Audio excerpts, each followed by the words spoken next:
to Cincinnati Soccer Talk. Welcome into Cincinnati Soccer Talk, your multi-stop shop for fun, therapy, and news. Episode 271, I believe, if someone hasn't lost count and doubled or skipped one in all that time.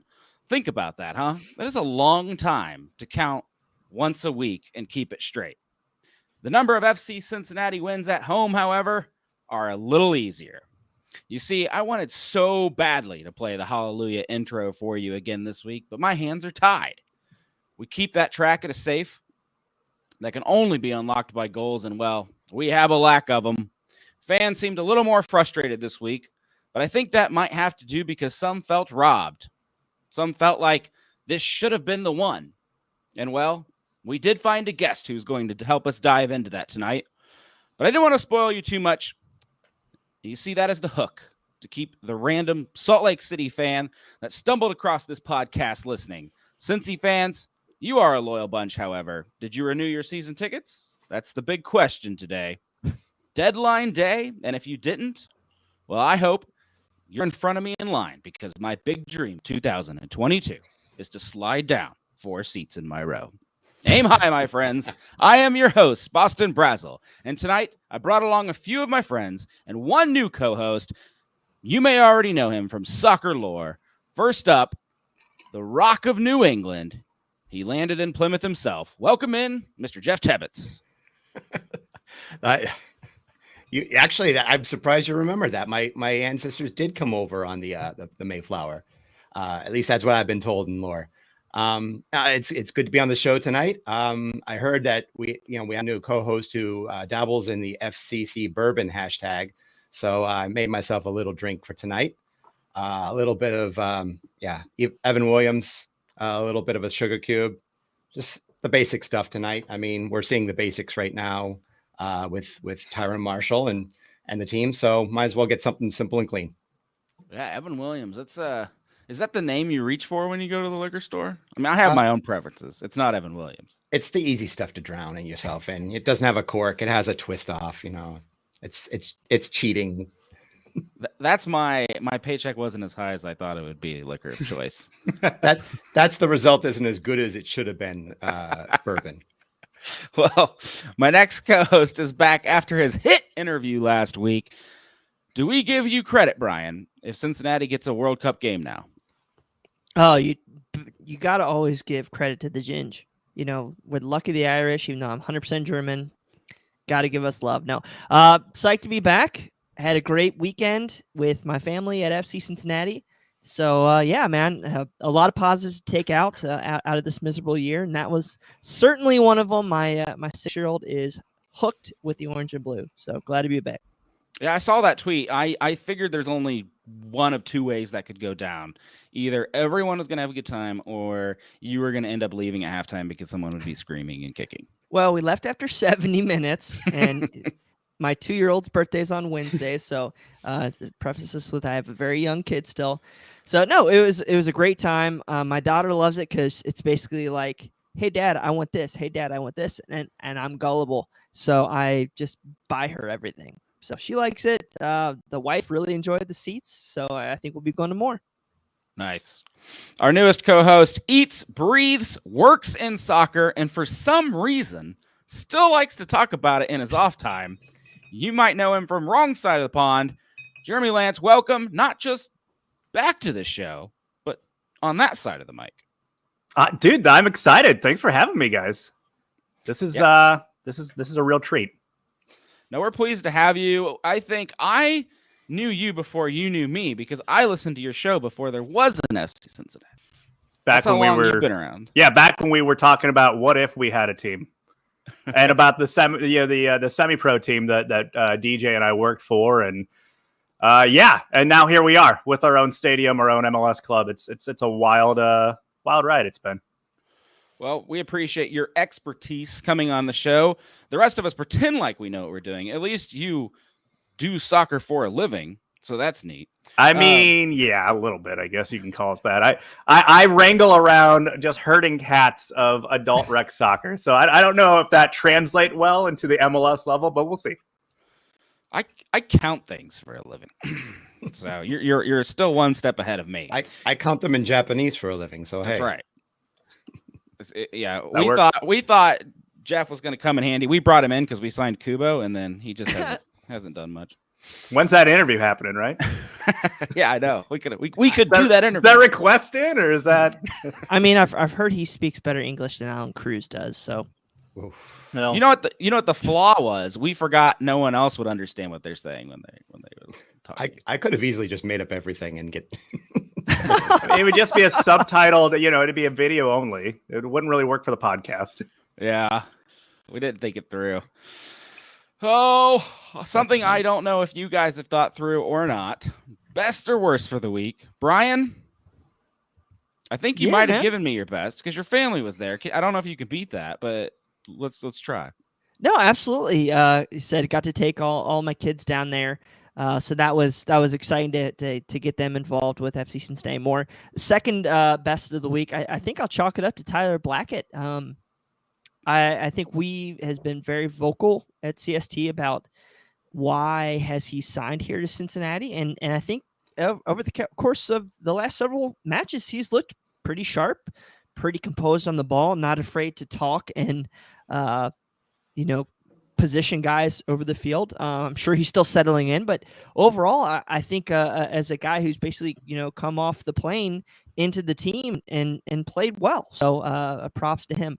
My worst is I said last week I want to see this progression from Tyron Marshall of getting up the field fast, going at goal, and I think we tried to do that, but we were very ineffective at doing that. So that was my worst of the week, not, capitalizing off the great performance from Philadelphia. Well, Acosta's selfish play, Bjorn, yes and no. I think how many times we tried to go fast playing up the wing to Tonga, and how many times did we just pass the ball straight out of bounds or way away from him? So, that's my worst of the week. All right, Geoff. Bryan talked long enough to give you some kind of thoughts on the matter, I'm sure. What's your best and worst, man? Be careful. I might be talking more than him. Hey, I don't have a play clock. Okay, go. I would say I'm going to start with my best. I feel that FCC, as much as we're lounging in the bottom and we've got third wooden spoon on the way, if you compared it to the first game we had against Orlando, we've improved in leaps and bounds. It finally felt like even though Orlando took most of the shots in the first half, our defense was holding on, was really giving us something to play for, just holding things together enough so that the offense could get acclimated in the second half and start moving. We didn't win, but it feels like a little bit of progression, very little. My worst is that Matarrita-sized hole on the left. That was big and immense. You could drive the streetcar through it. I mean, I think having Barrial and Hags on the same side, really, you could see it in, I think, what MLS has with their connections and the heat maps. There was nobody over there between Barrial and Hags. You're seeing Ruan and Mueller just absolutely having all of their fun over there in the side. And that's where the first goal really started, from that cross there. So you could tell that you could tell that Matarrita was really missed in this game. I saw Nick Hagelin run up into the attack a couple times. It just surprised me. What was that big guy doing out here? Yay.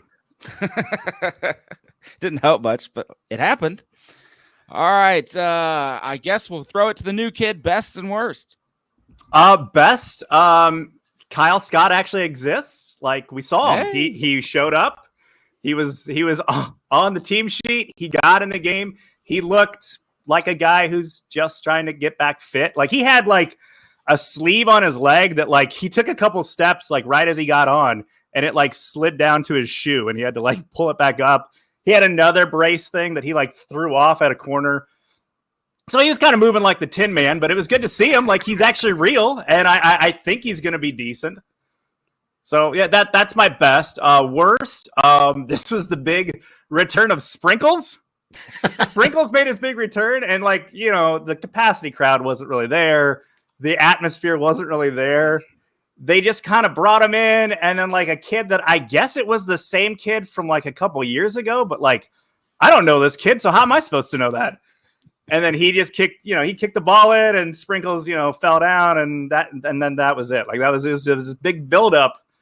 There was even an email like, "Hey, Sprinkles is coming," because that was going to really help walk-up sales. And then it was just like, okay, it was like a 2-minute thing. I was like, all right, I guess that was Sprinkles' return. Yay. First off, how dare you? I have waited years for Sprinkles' return. And did it live up to the hype? No, you're right. Exactly. It should have been a grandiose event. Here's how I would have done it if I was running things. Which, by the way, we would have 2 MLS Cups already. Easy. I would have completely killed the lights in the entire stadium, except for maybe those blue things, in the second deck, and just had those on, and then just be like, "Ladies and gentlemen, now for your entertainment pleasure, Sprinkles a donut," and then fireworks just, and Sprinkles runs on. I mean, the budget was there, right?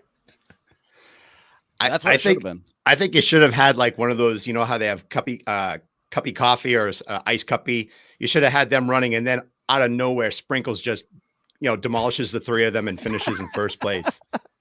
Oh, for the race? For the race, for the Sprinkles virtual not race. even in, like his sister is. Have the Jim Ross like, "Oh my God, that's Sprinkles music," and then he just. Dude, we could have changed that game. Could you imagine the players in the second half, how energetic they would have been if they saw Sprinkles just take out an iced coffee? I mean, that's the stuff Legends made up. Would have made my night. For the rest of the show, can we just turn this into fan fiction of Sprinkles? Because I feel like that's Start jotting up some stuff. All right. Well, I guess my best is I was pumped to see Zico Bailey out there again. I got a lot of crap last week for saying that I liked him, even though, yeah, he made some terrible mistakes. He made a defensive mistake, I guess, that was pretty bad. But give him a chance because we're not playing for anything other than next year. And Zico Bailey may very well be a chunk of this future. In fact, I hope he is, because kid has got energy. And he's playing out there like he's the only one playing for his job sometimes. And I love it. Give me Zico Bailey every week here on out. That's the best. The worst? What are we doing? 0 goes home. You're trying to sell season tickets, FC Cincinnati. You got to fire these people up. Give them a reason to come back. Give them some entertainment. But I think the true worst of it is I don't know if it was a leak, but there is a ticket floor now, guys. Did you hear about this? Oh, Here we go. Ticket gate. Can we call it that? From what I've heard, we talked to a few people involved, and I think it was supposed to be a next year thing that kind of got flipped on a little bit early, if that makes sense. I mean, that sounds like a likely thing to say, but even still, I'm not super pumped about it next year. I understand it more because you're probably going to have a lot more seats. The club is going to have to sell next year, expecting somewhat of a turnover this year. New stadium bonus might have worn off if you've attended 17 games and 16 of them were losses. You might not worn be off as eager to go back. But I saw a decent number of fans did renew their tickets. I was one of them. Geoff, I bet you were one of them. Yeah, I think Bryan gave up on FC Cincinnati 3 years ago. What about you, Lance? Hey, I have a ticket, baby. You in it It's to just win it? under my name. We have company tickets, so I'll have to check with my boss if he pulled the trigger or not. He was so it was we had got in the drawing for US match tickets. Tickets that we did not want to spend that money for because we filled it out and we kind of checked some boxes on some seats that we actually didn't want. So he's in the process of selling those, and then he's like, "Well, based on what we get on that, we probably will. We probably will." I don't know, but there was definitely the conversation this year of like, do we want to do this again? I'll tell you what, I have on the same credit card cycle: United States men's tickets and FC Cincinnati season ticket renewals. What a painful month it's coming for me. Just gonna take a double hit. Maybe you need to work more. Oh, Count more numbers. I'm gonna have to go. You guys hiring over there? at Gotham. Yeah, I mean, can you ref? I was just gonna say, how is the worst of the week not the official? Yeah. Whoa. Bryan, I think you are biased. I know your brother is biased. So this is why we've been criticized in the past of being overly harsh when it comes to reffing decisions, because we may not be the most neutral party. So tonight, we have drummed up a special surprise for you, a United States Soccer Federation, grade 6, I believe, unless you've been promoted recently, Kerry. Kerry Williams, welcome into the show. No, thanks for having me, guys. No, in fact, I'm on my back end of the career, so I've definitely not been promoted. Well, we appreciate you coming on to talk a little bit FC Cincinnati for us. Do you? I almost want to ask. Can you guess what our big first question is going to be? Yeah, I could put some money on it. And I feel like I'd be safe to win the over on that. All right. If you're a fan listening to this show and you do not know what happened against Orlando City, the big major controversy of the night came in extra time when the ball was sent over. 2 players fell to the ground. Then another 2 players fell to the ground. But the crux of the issue, it was inside the PK box. A lot of action. It went to VAR. And nothing happened, and a lot of fans felt that FC Cincinnati was robbed. That description. I'm glad I saw it on TV. I wasn't at the game. I have season tickets, but I wasn't at that game, so I'm glad I wasn't there for that. Yeah. You might be able to describe it better than I can, because my memory is a little fuzzy. I had all-inclusive seats for this one, so by the 90th minute, my brain was a little fuzzy. You were in your cups at that point. We did get a statement, right? We do have a or an explanation now from the actual ref, right? Yeah, I'll read it here. So the ref, quote unquote, the referee saw contact first by Cincinnati number 14 Haglund on Orlando number 15 Schlegel, which contributed to the contact by Schlegel on Cincinnati 19 Vasquez. The statement from Pro Red, therefore, the referee felt that the non-awarding of a penalty was not a clear and obvious error. So Kerry, when you're officiating a match, okay, do you look? I mean, does something like that, I don't know, say original foul, just kind of wave off anything else after that moment? So say if Haglund would foul Schlegel, it's dead and done. Anything that happens after that doesn't count. Yeah.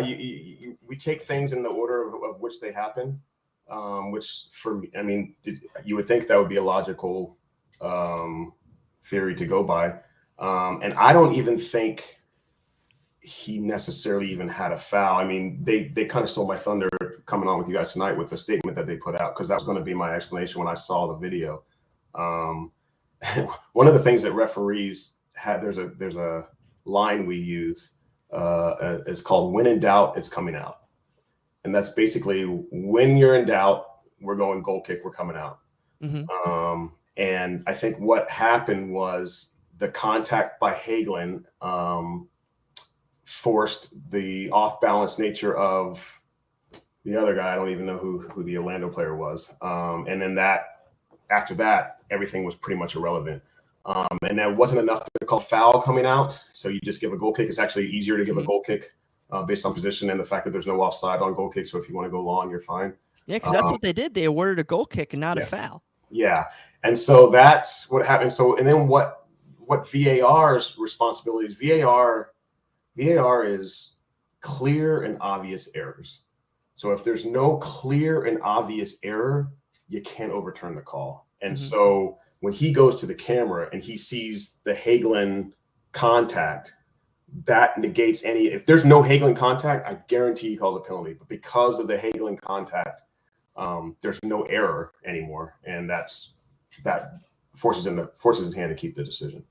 No, I think I'm gonna probably get yelled at here. I agree with your assessment there. I mean, even though does Haglund get fouled? I know Geoff was saying, does Haglund get fouled prior to that? Right, and so that's the other thing. How far back do you go when you consider this? Yeah. Well, then that's a great question though, Boston. So yeah, and so when I saw that part of it for MLS, and right now I do mostly college, and I can tell you right now, for basically college D3 on up, that is an acceptable amount of contact in the area. We watch enough games, fan, referee, whatever, played in enough games to know there's a lot that goes on in the area. That contact would never get a penalty. I don't even know if it would get a penalty in a U12 game, but that would never get a penalty, that initial contact. You're talking about from Urzo to Hagelin. Yes, yeah. So that was considered a normal amount of contact, and Hagelin falling was considered normal. I think his outstretched arm catching the leg is what got him in trouble. And then that takes away the clear and obvious. Yeah, error. From his call, from his goal kick call, basically. Okay. I've seen some people actually say, and we're making this more of a hypothetical, but if this was outside of the box, would it still be called going the other way, or would you consider this a foul for a free kick? Yeah. So, like, say this happens on a ball played out from the defensive end, and they're at midfield.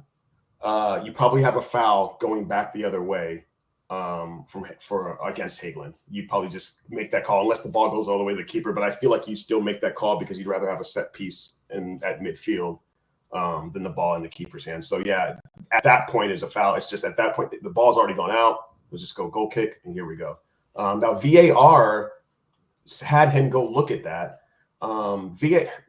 VAR gets graded just as much as the referees get graded. So if VAR doesn't tell him to look at that, and maybe they don't see the Hagelin contact, VAR referees could get in trouble. Somebody lost points on that, basically. Either VAR did or one of the referees, because he didn't overturn the call and it got sent down.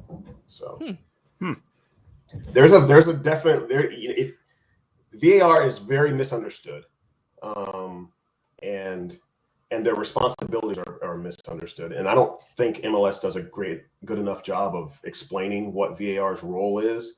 I feel like people feel like it's a catch-all, and they include, what we see in the NFL or in other leagues to catch everything. And we don't have the lines like the Premier League has. We have a couple extra cameras that we don't see during the broadcast, and then that's it. Mm-hmm. So it's just clear and obvious. If it's not an obvious error, it doesn't get overturned. That's good to know, though. See, I've always thought if it went to VAR, it was more likely to be overturned just because they don't go to VAR very often. Like it feels like that's a whole special step in of itself, is that it's got to be so bad, because I've seen some fouls where I'm like, why is this not going to VAR?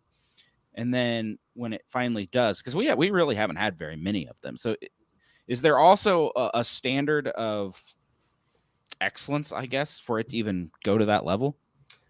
Yeah, I mean, these guys are graded every week. It's full-time jobs, so they're sitting in on calls now remotely. They were going down to Dallas every week on Tuesdays and getting together, but now they do it more remotely. But yeah, they're graded out, and there's a standard. And if as a referee, if the VAR calls you over to look at something and you have to overturn it, you as a referee lose points. VAR gains points. That referee gains points for helping get the call correct. Huh. Offside is a little bit different. It still has a gray area because we don't have the stadium still don't have the cameras like NFL has, where you can get down the line and see down the line of scrimmage. We can't do that. So, I think back to, it was a couple games ago where we had a tight offside decision, and the guy put the flag up, and I spoke with the VAR referee either the next day or 2 days later, and he said, hey, if he leaves the flag down, we don't overturn that because it's not clear and obvious. You can't tell without those EPL lines. And I don't know about you guys, but I hate those EPL lines, because then you're off by a fingernail or a toenail or something like that. Oh, no, we got a lot of Photoshop geniuses out there that can add those lines later on. So, and those guys don't have it, and they also have a time limit. There's a time limit that, hey, if you can't see this within a certain amount of time, then why are we still looking at it? It's not clear. It's not clear and obvious. So stop looking. Huh. Well, man, we really appreciate you coming on here, and this is something I think we'd really like to do more. I know our fans have asked for, okay, let's get a professional's opinion of this, and there's a lot of things that you just bring to the table with your knowledge. So we appreciate your time. Yeah, thanks for having me, guys. Before we sign off here, give me why would you want to be a referee in these days, and B, how do you become a referee? Since I'm on the back end of my career and I've gotten older and I've gotten a little grumpier, right now I pretty much only do it for the money. I did it. I've been reffing since 1990 off and on. Really? When I was 13, 14 years old. And back then I did it for the money. I did it back when you used to get $16 for a line and $8 for an AR, wearing black polyester jerseys in Arizona. So you can imagine how that went. But for me, you guys probably find this amusing. I started refereeing, taking it more seriously after my high school career was over, and I got to college, and I saw how bad the high school officials were and how much better the college officials were. And I was like, well, I can do it better than these guys. So when my career is over, I decided I still wanted the adrenaline rush. I still wanted to be out there in a stadium in front of people. So I said, hey, this is a way to do it. I don't have the personality for coaching. So I can make money still. So I decided to be a referee. That was for me. I don't know why other people do it, but I know a lot of people still get that adrenaline rush when you're on the field. I mean, I did a game in front of like 20,000 people. I did a line for Louisville City in their Eastern Conference final like 3 or 4 years ago. There's some kind of rush to be involved in the game, even though you're not directly involved. How do you get that thick skin? Yes, and it definitely takes thick skin. I've heard all sorts of stuff, and I'll be honest, there are not many black referees out there, so there are stuff that I've even heard that even other people haven't heard. So you definitely have to have a filter and the ability to just let stuff roll off you. And then a lot of guys have gotten to the point now where they're kind of sick of some of the grief you're getting. You see more cards. We're not taking the abuse as much. And you can go, there's a film on YouTube you can go watch about a rugby referee he's from Scotland. He's a great ref, but you're not allowed to talk to him. He even tells you in the video, he says, hey, this isn't soccer or this isn't football. You can't talk to me that way. So, but the best way to sign up be a referee in the state of Ohio, or at least in the state of Ohio, is to go to ossrc.com. They have all the information on the website, and you can sign up. You start off as a grassroots referee. That's how my career started in Ohio, grassroots, doing little local tournaments. Somebody saw me at a tournament, recommended me to do a bigger tournament. Somebody saw me at that tournament, and then I got invited to do State Cup. And then from State Cup, I went to regionals, and then from regionals, I went to nationals, and then it just blew up from there. And it's based on your ability to judge calls fairly. I kind of take pride in that, but that's how you go. But we need all different levels. My son's a ref, and it's good. It's good to get out there. It really helps you see the game differently. I see the game completely different than I did as a player. Yeah, there's a referee shortage, right? I mean, that's what I hear. Yeah, we had a game that didn't get played. We're starting to get in high school. We're starting to get to the point. I just got my high school license back. I gave it up, and I just got it back to help out. And they're going to get to the point to where they're going to use 2 officials on games. They're not going to use 3 on certain games. They're only going to use 3 on like maybe the bigger matchups or whatever, because there's a lot. I did a game with a 72-year-old AR and a 69-year-old AR. These guys are definitely on the tail end, and when they're gone, there's not a lot of younger people than me coming up. So, well, we appreciate you sharing that. We appreciate having you on. And if you are interested in becoming an official and think you got what it takes, I think Ohio needs you. Your local organizations need you, and if you can deal with Bryan's mom yelling at you, then go ahead and get out there and sign up. But thanks again, Kerry. We appreciate it coming on. Oh, real quick. Did you see the Orlando ball that almost went in, like on the line? I just heard about that tonight, and as far as I know, MLS does not have goal line technology. I was wondering because you said something about not having the line, so that couldn't have been checked anyway. Yeah, so that wouldn't have been that. again, that would have been they might have looked at it, unless it from the TV camera where like it was England, Germany from a couple World Cups ago where it was obvious, they wouldn't have done anything about it. All right. Well, thanks for coming on. Thursday. We appreciate it. Maybe we'll all be a little bit nicer to the next ref we see. Nah, I don't know, but I think once you get to the MLS level, it's probably have the armor pretty heavily built up. I would say, but if you are at your local league, your local youth soccer field, take it easy on them. They're probably just like a 17-year-old kid. Yeah, they're probably 15. Yeah, they're young. In my U5 and U6 games, I get these two dudes all the time, and they're junior high, and they try hard. So, beginning of the year we had two, because we play two fields, two refs, and then every game now has been one ref. So feel it.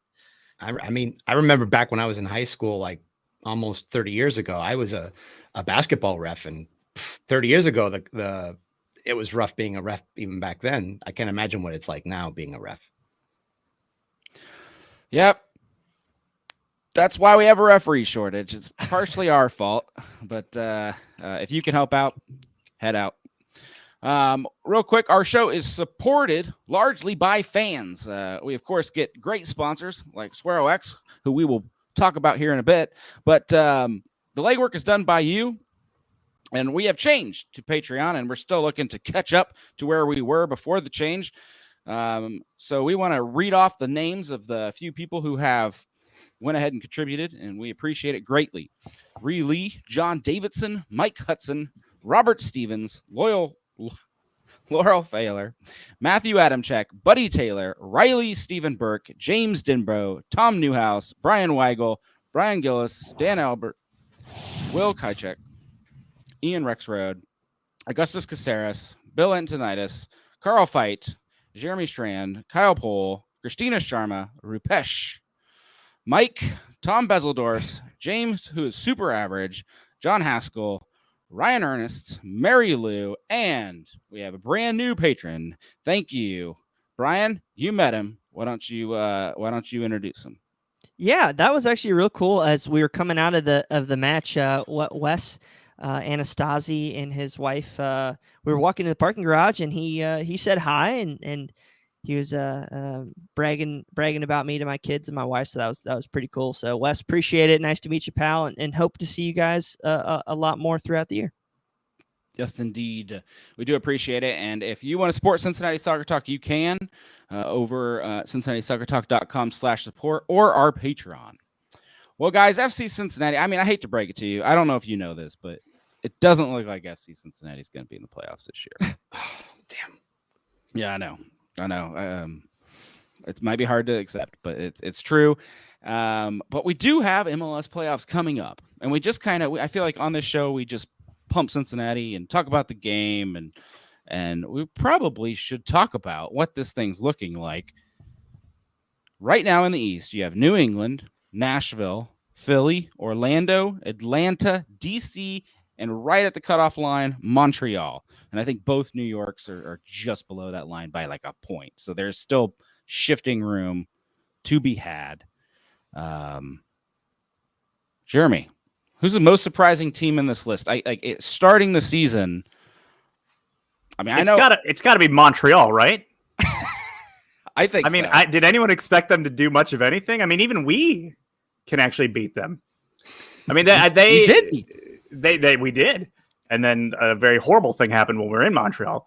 But yeah, it has to be that. I mean, I don't think they were on anybody's radar as a contender this year. I think my surprise is Nashville, just because they're a new club. I'm biased, and I really want them to fail, and they refuse to fail. So I mean, good on them. But I think of all of them there, that was my shock. Geoff, any surprises? I mean, I was going to say Nashville just because they seem to be the cockroach that survives a nuclear holocaust. They're just, I'm sorry, a nuclear bomb. I didn't mean to say. But basically, they exist and they survive, and nobody can put them away. but they've had a ton of home games. So I thought that they weren't going to survive very much longer. But they're going on the road. They're getting these 1-1 draws. I think they're like fourth in terms of MLS draws, like for an entire season. I think if they get 3 more draws, they tie the record. So it's one of those things where I didn't expect them to be in there, but I also didn't expect them to be as high as they are. I expected them, if they got in, to be barely getting in, but they're number 2 right now. It's incredible. Gary Smith, he's supposed to be boring. He's boring. He's boring themselves into the number 2 seed. Sometimes boring wins. Ask Jose Mourinho. Oh, I guess so. Brian, out of the list, you've pulled it up. Thank you for that. Which of these 7 teams is not making it in? And then as just like a side bonus question, which of those 3 or 4 beneath them do you think steal the spot? Who's your dark horse, I guess? I think if there's teams out there that could still maybe sneak in is Columbus. I mean, they still have so much firepower. You got Darlington Nagbe in the midfield. You still got Zardes. I still think that that's a team that could maybe sneak in. I do agree with Jeremy. I think Montreal's been kind of the surprise of the season. But when I look at this list, I don't love DC. I don't love the Red Bulls. So it's gonna be a fun end of the season here, and to see how it plays out. Will Columbus kind of sneak in there, and who's going to crap the bed? Really, I mean, there's a lot of teams there that have that ability to fall out, but I think Atlanta, they're looking pretty good. So I would say of all those teams, they're probably the team I would consider them the most of a lock. Yeah, before the season, if you asked me, I would have said DC's not making it, Montreal's not making it. Atlanta, I probably would have ruled them out at the start just because of how bad they start. It's the last 2 years they've had bad starts. New York City, I think I'm putting in the playoffs just because they're there. Like, you notice how there's always the Seattle teams that just you expect to be there and they're there. That's New York City to me, not the Red Bulls, but the blue guys that play in the baseball stadium. Anything else before we move on to the Western Conference? Anybody have any other final thoughts? Well, I second the Crew. We'll find a way in and then probably make a run, and it'll be depressing. Anyone picking 11th place Miami to make it? Maybe because Brek Shea always has the winning formula. Oh boy! I mean, if he's playing at TQL, he'll score. But... Yeah, right. If he got every game the rest of the season TQL, they make playoffs. I think I think Columbus makes it in. And as much as I say DC should be on their way out, don't be surprised if you see Orlando stub their foot too. I mean, they've been looking a lot like New York City, where they're good when they have to be good, but when they're playing against some of these lower teams, they'll pull draws out of the hat that they don't need to. All right, Geoff, you're already talking, so go ahead and lead us into the Western Conference. Who's your biggest surprise there? Seattle, Kansas City, Colorado, Portland, Salt Lake, LA Galaxy, and Minnesota United are your playoff picture currently, with Vancouver, LAFC, and San Jose sitting on the outskirts. That should just be somebody's catchphrase. Vancouver.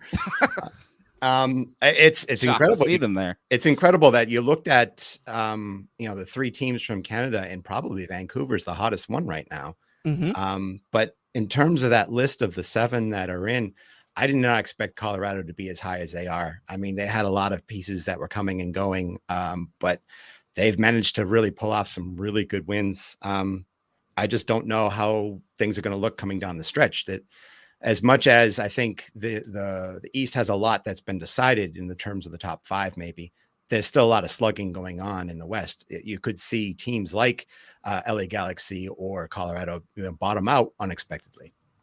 So I'd say Colorado's my surprise. Robin Fraser, baby, is my homeboy. I want him. He needs to be our head coach next year. We need to throw the book at Colorado. Why do you want to work for Stan Kroenke? Come work for us here at FC Cincinnati, Robin. Fair. We want you. He's been chilling this for weeks. I gotta say, Salt Lake, they're right there with us looking for a manager, and yet they're still hanging around the playoffs. So I would say, for me, that's kind of your surprise. And it'll be a surprise if they're able to sustain this and stay in and actually make any kind of run. So yeah, that'd be mine. They still have an owner. They're league owned, right? Yeah, they're a bit of a mess all around. What if? But don't worry, Landon Donovan's going to get that job, and he'll fix it, guys. He'll fix it. I kind of want them to win Major League Soccer Cup now. The team with no owner, But you got to, what do you do then? no coach. Who do you hand the trophy to? Don't you hand the trophy to the owner? Is Don Garber handing it to himself? Yeah, he just throws it in the air and catches it. So I want to see. There's a team on here, and I know they've been plagued by injuries. Of course, they moved Diego Rossi to Fenerbahce. Vela's been hurt. But Brian Rodriguez hasn't been scoring. LAFC, man, is this not the biggest disappointment of 2021 Major League Soccer? And how many heads are going to roll at that organization should they not make the playoffs? I got to think, if Several. If Jeff Birding was in charge of LAFC, that whole crew would be gone, including Bob Bradley. Tony Robbins is going to run in that boardroom and just start firing people. I bet you Will Ferrell could at least make the firing process funny somehow. He would come in, he would be like stroking his chin like that, Geoff, and just like look at the camera. I think LAFC are doomed. I'm looking at the last 5 games they're playing. They have to face Seattle at home. They have to face red hot Vancouver at home. Mm-hmm. And then they're on the road the last game of the season at Colorado, who might still be trying to play for their own position in the playoffs. I don't see them making the playoffs. Seattle lost this week to Houston, so you never know. Everybody in Seattle was just like, huh? What just happened? Well, they didn't have Rui Diaz for both games, I think, because of the break and all that. They had the same problem that we had with Monterrey not playing. From Joe Putone on Facebook, Will Ferrell would be like Ari and Entourage walking in with a paintball gun. That would be something to see. If you were fired by Will Ferrell, would you be that mad? Like, I think you just go home and you're like, honey, Will Ferrell fired me today. Like, He'd probably roll in as the character he was in Eastbound and Down, the used car salesman guy. Oh, I would be disappointed if he fired everybody else and then brought on John C. Reilly to fire me. That would be kind of disappointing. As Steve Brule, you're fried. I like it. All right, pick your pick from each conference, and then if we're mean, we'll replay this the week before MLS playoffs just to see how wrong you were. I guess wait, what are we? What's the pick? Wait, so what are we picking? You're gonna pick your team from the East and your team from the West to make it all the way to the Cup. So your cup matchup. Don't pick just pick your cup matchup. We're not going to pick a winner today. I'm not going to do that to you.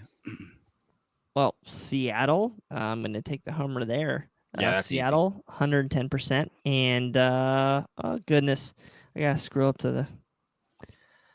I guess New England, because they're ridiculous. But I don't know, man. Something about this Atlanta squad is getting... me kind of like, I think they might have the firepower to be able to pull it out and break down teams who bunker towards the end of the year.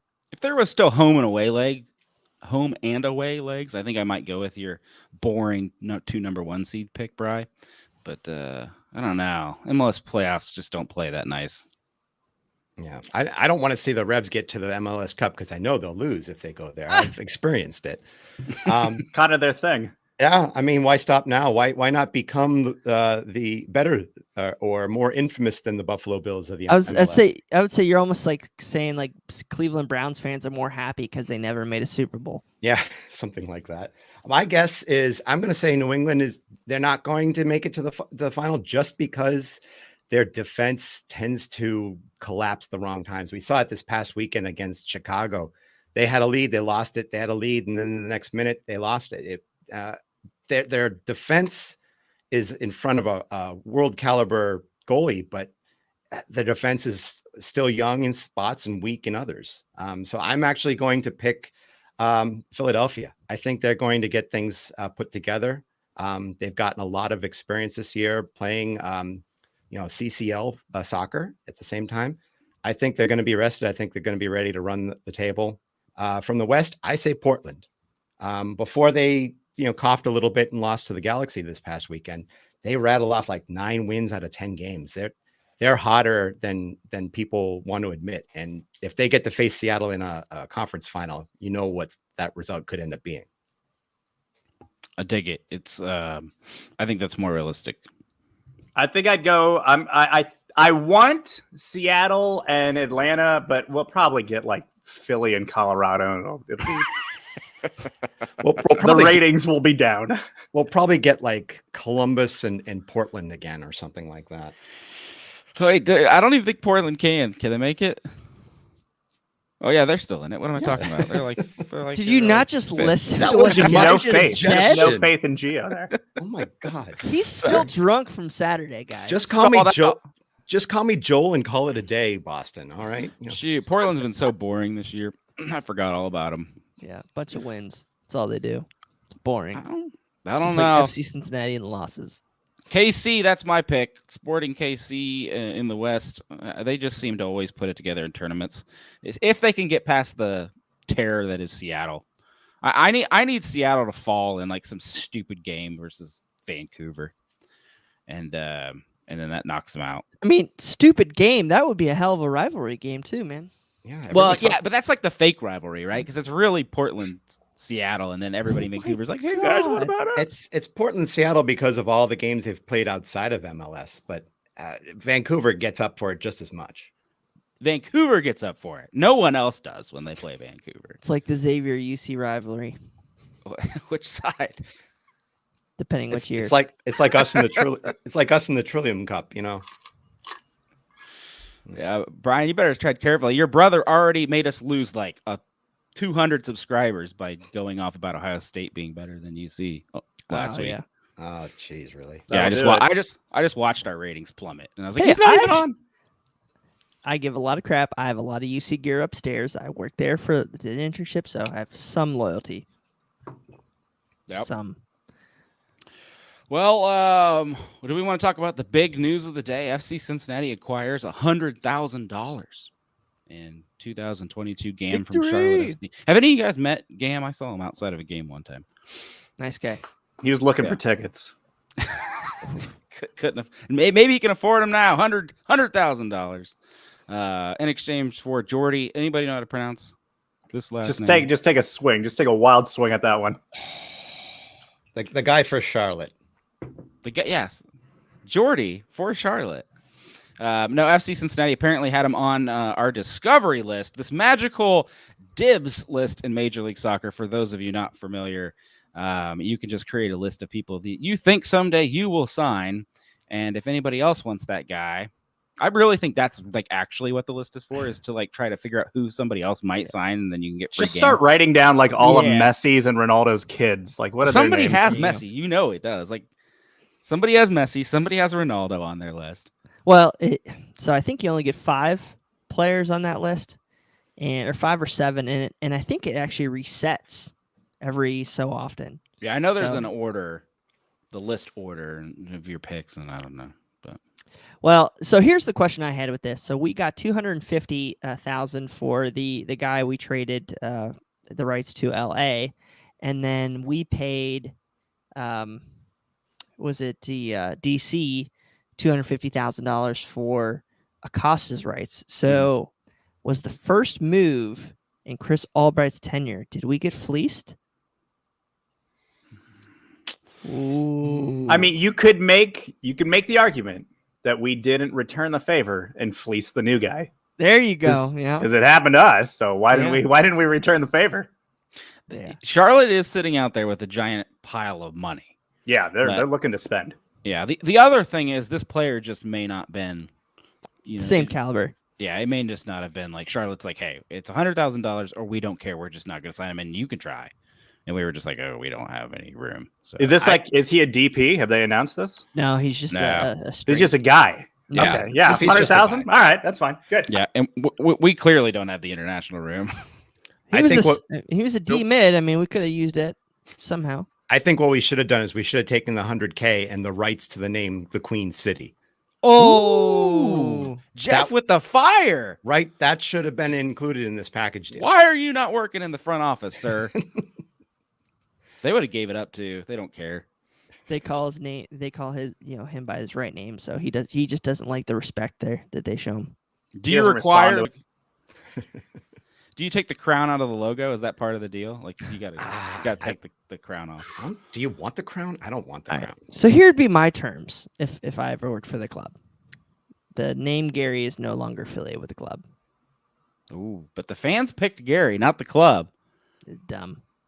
Yeah, but they run with it. And if the Yeah. fans are actually running with it, then we got to go with it. Like if it's Yeah. something they're forcing down our throat, then we're good. We're moving It's- on. Mike, It's goofy. I mean, Technically, Gary is more organic than Donut, and we love Donut, or at least I do.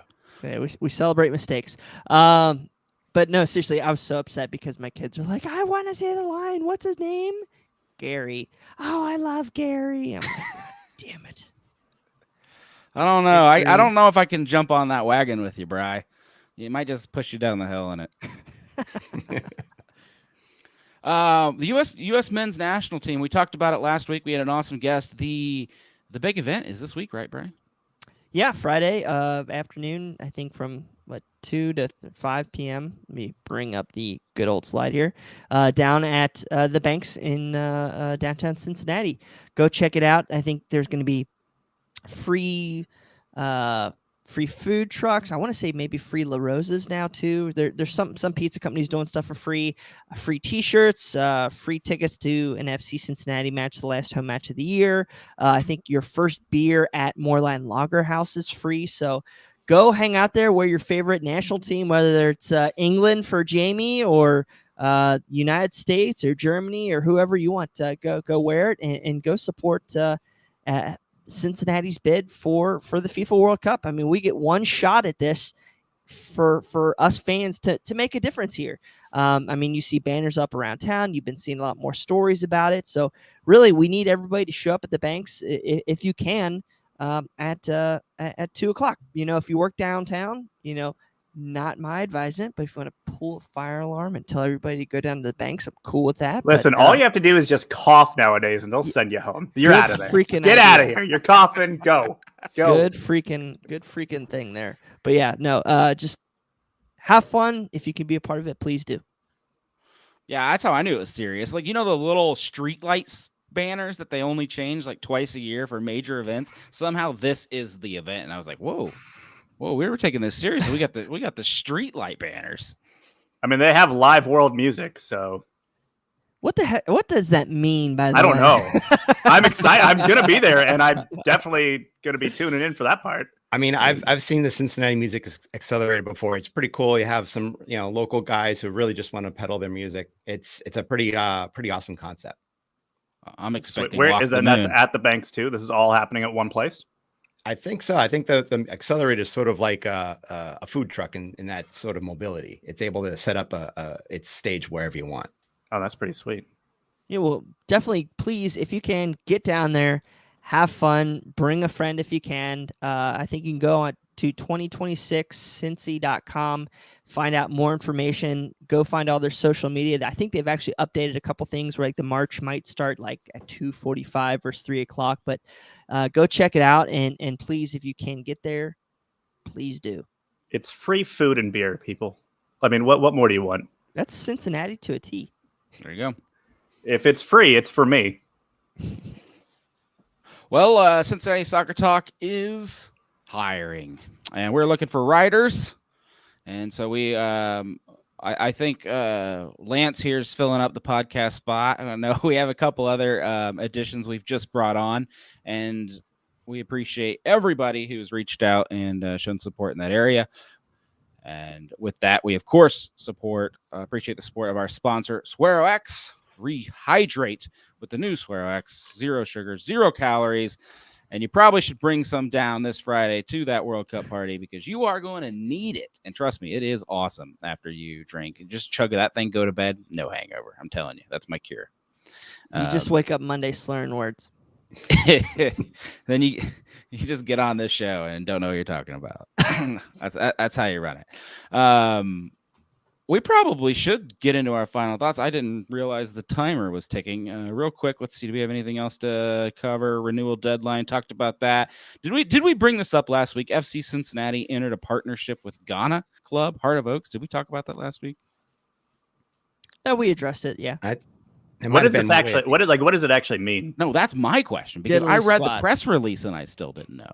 Diddly squat. Maybe we share some scouts. It's a I hate to use this word as a Cincinnatian, but it's a three-way combination because our other affiliate Hoffenheim also joined into with it. So it's like this weird triple combo.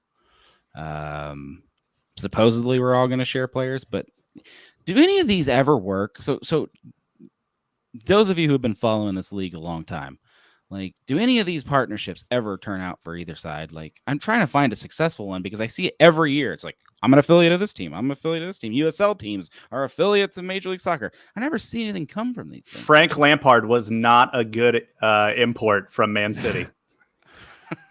At the same time, you can say that Red Bull has been doing pretty good. Just, their affiliation, keeping it worldwide. Getting Chris Marsh up to his spot with Leipzig. Mix Diskerud, Jesse also Marsh, not a good addition. Yeah, didn't he go to like their Korean? He branch or played for something like that? I think he played for all of them. He went to Australia. He played for Melbourne City. He played for NYCFC. He never played for Man City.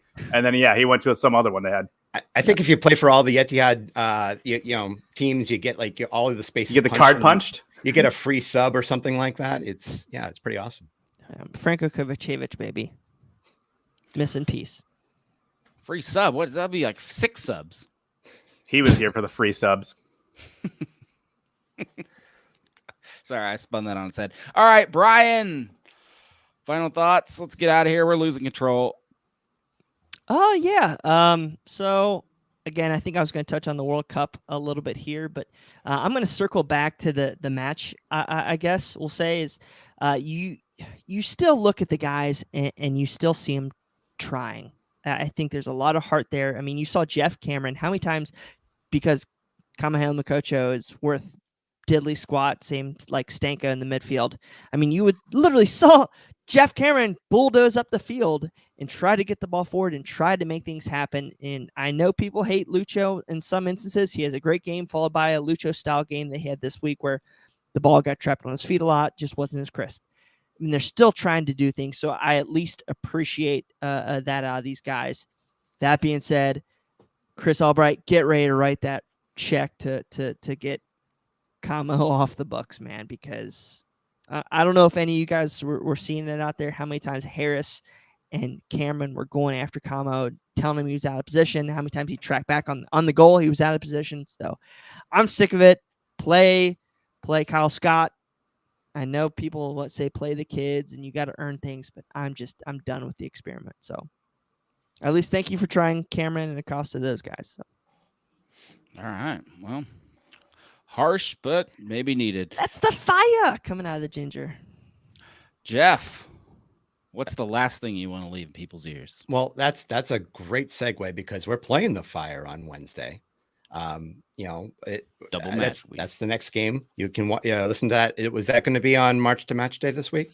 I think Brad is too busy chilling out in Mexico right now. Okay. Well, there's a game on Wednesday. This is a winnable game. We'll just put it there. But I actually want to cover just this past week, they announced that they're moving the NWSL Championship from Portland, Oregon to Louisville, Kentucky. Down there at Lynn Family Stadium, November 20th. It's a noon game. And the weird thing is it was going to be a noon game EST in Portland, which meant that it was going to be a 9 a.m. game in Portland. Yikes. So obviously people were not happy with that. They had to, I think, really recalculate, and they're moving it down to Louisville for that weekend. I've already got my tickets for it. It's on sale right now. They're affordable tickets too. I think the most expensive one is like $40. So why not go down there at a great weekend, make a day out of it in Louisville and watch some women's soccer. Who knows? You might even see Seattle's team and Portland's team playing there. You might see Rose Lavelle hoisting another championship. Do they have Tunnel Club tickets? Because I'm starting to get accustomed to my privileged life. They could. I haven't been down there yet, and I'm willing to. I'm really eager to see their new stadium down there. No, so for this match, I want to give a special shout out to Sarah in the Pride. Messaged me on match day and said, "Hey, do you want Tunnel Club tickets? I can't make it to the game." And I was like, would anyone say no to that? Like, of course I do. So got to experience it for the first time. I think it's maybe the first level where you have all the inclusive stuff. I know there's the Cincinnati, so I think you still have to pay. But yeah, it was pretty cool. Basically an open bar and free food, and lived my best life. Sat in the second row on those like pitch seats that are right there in the front. So got my picture taken with the coach and all that fun stuff. There is one flaw with the seats, and I think it's a benefit, but it's kind of weird. It's that the players will run behind where they sit, they run back into the club. And so anytime a coach or a player or anyone needs to go back to the locker room, they shut the whole walkway down for anybody that sits there. So you have to wait. I don't think it's a design flaw. I think it's that way on purpose. You can see them running and you're like, oh, how cool. I'm next to the coaches. But after the fifth time the walkway shut down, you're like, all right, well, might be over this now. That was cool that first time. Did you have to keep any toddlers from wandering onto the field, or? No, I didn't have to save any. Luckily, everybody near me was either there's a story. There were two teenage girls behind me who thought everybody on the team was crazy hot. But they're yelling at them. They're talking about how they're going to go on dates with them, but I'm pretty sure it's illegal for most of the players to date these two. Very much. Yeah. So at one point I just leaned over to my wife and I was like, they started cheering for Bailey and Harris, and I was like, now that they might be getting into safer age. They're getting in range. Yeah. So that's my Tunnel Club experience. Thanks, Sarah. I do appreciate it.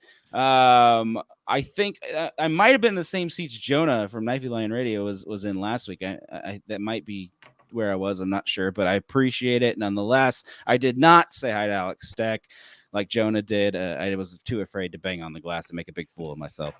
But we appreciate you, listener, for tuning in to Cincinnati Soccer Talk.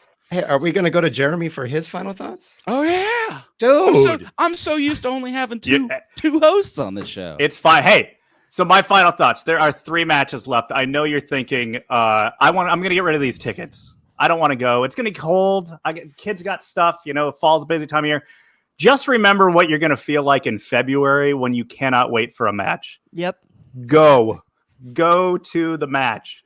You're gonna enjoy it.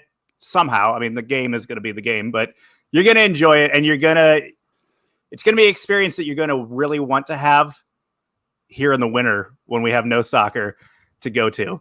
So just savor it while you can. Mm-hmm. It's a long time until, late March? Oh, yeah. Well, you have no problem. You're going to be able to watch Chelsea dominate the EPL this year. Not in person, though. Yeah. That's true. I felt that feeling. I know what you're talking about. That first month though will feel nice, being off for a second. Yeah. And then it starts. Your spouse will be excited about the fact that you're not gone. Oh, you're not gone all day, wandering around OTR and then hanging out at a match. That's fair. Just lighting money on fire. Awesome. Honey, you can put the suit away. No one wants to see it in the middle of December. And then when does it start? You're laying in bed and the drum beat, you just hear drums, when you're sleeping. I think it's literally right after New Year's. You get through the holidays, you have all that, and then you're just oh. You turn the page to 2022, and you're already going all right, when's my tickets getting? When's that gift that's going to come in August? When is that coming? Jeremy, I'm the biggest fan of FC Cincinnati in February and March because our hope isn't killed yet. Yep. Oh yeah, it's the best time. But my savings account is though when I look at the first few payments. Well, take 2. Thank you for listening to Cincinnati Soccer Talk. We appreciate you coming on tonight. We appreciate our guests, our new hosts, our old hosts. And we will be back next week to recap 2 matches and hopefully talk about FC Cincinnati in maybe better position on the table. A lot of teams only 5 points behind us. I'm just saying there's multiple options out of this wooden spoon. I have my doubts, but there are multiple options. So feel free to jump on next Monday. If you're listening to the podcast, jump on. We appreciate it. And as Subs would say, watch your tackles.